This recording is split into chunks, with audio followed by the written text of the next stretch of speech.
Hello, everyone. James is here. Welcome again to Easy English Talks podcast. If you want to watch this video faster or slower, you can adjust the playback speed. Hi, everyone. Great to be here again. Today we have a very useful topic, the daily habit that will make you fluent in English. Yes, and I think this is something every English learner wants. Everyone asks, how can I become fluent? Exactly. And many people think fluency is very difficult, like something only special people can achieve. Or they think they need to live in an English-speaking country. Yes, or study for many hours every day. But actually, the truth is simpler. So what is the truth? The truth is, small daily habits are more powerful than long, irregular study sessions. I like that. Small but consistent. Yes, and today we will talk about one powerful habit, thinking in English. This sounds simple, but I feel it's very important. It is, because fluency is not just about knowing words, it's about using them naturally. Right. Many learners know a lot of vocabulary, but they still can't speak easily. That's because they are translating in their heads. Yes, first they think in their language, then translate into English. And that creates a delay. It makes speaking slow and sometimes confusing. So, thinking directly in English can solve this problem? Exactly. It trains your brain to use English automatically. I like that word, automatically. Yes, like when you speak your native language, you don't think about grammar rules.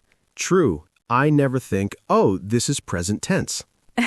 Exactly. It just happens. So how can learners start thinking in English? Let's break it down into simple steps. Good idea. Step 1. Start with your daily routine. Can you give an example? Sure. When you wake up, think, I am waking up. I feel sleepy. I need coffee.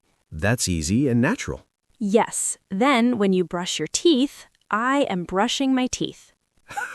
Simple but effective. Exactly. You are connecting English with real actions. That helps memory, right? Yes, because your brain remembers experiences better than just words. So it's like learning by living. Perfect way to say it. What about when we go outside? That's step 2. Describe your environment. Like what we see around us. Yes, for example, the sky is cloudy, the weather is cold. I see a bus. This is like being a narrator of your life. Yes, you are the narrator of your own movie. I like that image. And you can make it fun. Imagine you are on TV describing everything. Hello, everyone. Today we see a very tired person walking to work. That's perfect. I think humor helps learning. Yes, it reduces stress and makes you enjoy the process. What about vocabulary problems? Sometimes I don't know a word. That's normal. Step 3, use simple words you already know. So don't stop thinking just because I don't know one word. Exactly. Keep going. And if I really need the word? Try to explain it in a different way. Like if I don't know microwave, I can say machine that heats food quickly. Perfect. That's excellent practice. This also trains speaking skills. Yes, because in real conversations, you sometimes forget words. That's true, and then we panic. But if you can explain, you don't panic. That's a great skill. Step 4. Talk to yourself. Ah, yes, the famous talk to yourself method. Yes, and don't worry, it's not crazy. Maybe a little. Maybe a little, but very useful. So how can we do this? For example, ask yourself questions like, what am I doing today? Then answer, I am working and studying. Like a conversation in your head. Exactly. Can we also speak out loud? Yes, that's even better when possible. Maybe at home or when alone? Yes, speaking helps pronunciation and confidence. What about thinking before sleep? Great idea. Before you sleep, think about your day in English. Like today I worked, I met a friend, I watched a movie. Yes, and also future plans, like tomorrow I will study English. That sounds very useful. It is. It helps you use different tenses naturally. Oh, I didn't think about that. Yes, past, present, and future, all in one simple habit. Amazing. Another tip, don't try to be perfect. That's hard for many people. Yes, but perfection is not the goal. Communication is the goal. So mistakes are okay? Absolutely. Mistakes are part of learning.